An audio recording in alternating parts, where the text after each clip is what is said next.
Sa isang payak na araw, nagkita si Jingjing at Gers sa labas ng 3K Motor Parts. Ang sikat na lugar na ito ay puno ng mga motorsiklo at pyesa, at dito nagsimula ang kwento ng kanilang pag-ibig.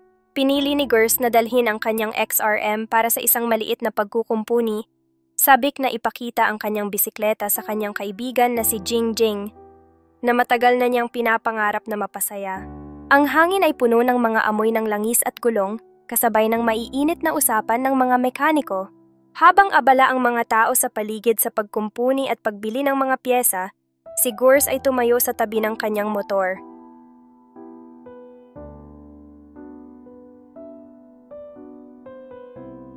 Ang kanyang mga kamay ay nagkakaroon ng kaunting dumi, ngunit kahit ano paman, sa kanyang kabataan ay tila siya ay hindi alintana dito.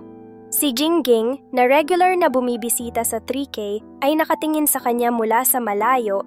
Napansin ang tila proseso ng isang simpleng pagkukumpuni ng lalaki ay naging isang pagkakataon para sa kanila na magkasamang magsaya. Nang makalipas ang ilang minuto, hindi na nakapaghintay si Jingjing. Ang pag-uusap ay hindi na lamang tungkol sa motorsiklo. Nagtanong kung ano ang problema sa kanyang motor. Nagbabalik ang kanilang mga alaala ng mga araw na puno ng tawanan at galak.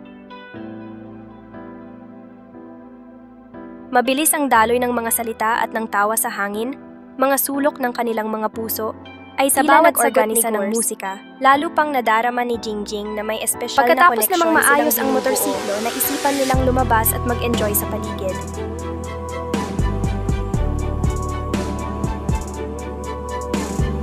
Agad nilang pinuntahan ang isang simpleng kainan malapit sa 3K, kung saan nagkapalitan sila ng kwento, mga pangarap, at mga plano sa hinaharap. Sa ilalim ng silong ng mga bituin, ang kanilang mga puso ay tila nagniningning. Ngunit hindi lamang ang pagkakailagan ang nabuo sa araw na liwanag sa kanila. Ang mga simpleng sandali at tawanan ay naghatid sa kanilang mga damdamin sa mas malalim na antas.